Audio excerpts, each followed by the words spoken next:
অখণ্ড সংহিতা বা অখণ্ড মণ্ডলেশ্বর শ্রী শ্রী স্বামী স্বরূপানন্দ পরমহংসদেবের উপদেশ বাণী ২০ খণ্ড। শিক্ষকদের সমস্যা।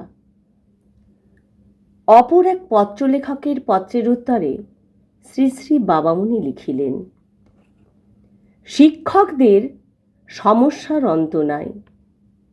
তার মধ্যে একটা সমস্যা এই যে, তাহারা যদি তাহাদের ছাত্রদের ক্রমিক অগ্রগতি সম্পর্কে মন্তব্য করিতে গিয়া লিখেন, ছাত্র পড়ায় মনোযোগী নহে, তাহার মনোযোগী হওয়া দরকার, অমনি পিতামাতা গর্জন করিয়া বলিবেন, না, এমন কথা হইতেই পারে না।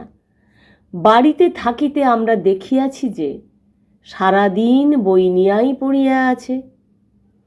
শিক্ষকেরা যদি মন্তব্য করেন যে ছাত্র উদ্ধত ও দুর্বিনীত, ঔদ্ধত্য কমিলে ও বিনয় আসিলে সে সহজে উন্নতি করিতে পারিবে, তাহা হইলে পিতামাতা গর্জন করিয়া বলিবেন, কি, আমার সন্তানকে এভাবে মন্দ কথা বলা হইল? এমন বিনয়ী নম্র স্বভাব ছেলে এই শহরে আর কাহার কয়টা আছে? অর্থাৎ শিক্ষক যদি ছাত্রের মঙ্গল কামনায় ছাত্রের ত্রুটিগুলি মা বাপের চোখের সামনে তুলিয়া ধরেন, তবে পিতামাতা পুত্রের সংশোধনে সহায়তা না করিয়া করিবেন অসহযোগ এবং ক্রোধ প্রকাশ। শিক্ষক জীবনে ইহা একটি অসামান্য সমস্যা। আবার কোনো কোনো অভিভাবক শিক্ষকের বিরূপ মন্তব্যকে এমন শক্ত করিয়াই আঁকড়াইয়া ধরিয়া থাকেন যে উহারই অজুহাতে পুত্রের বা ভ্রাতুষ্পুত্রের উপরে অমানুষিক অত্যাচার করিয়া শিশু মনের অঙ্কুরটুকুকে ভাঙিয়া চূর্ণ বিচূর্ণ করিয়া দেন।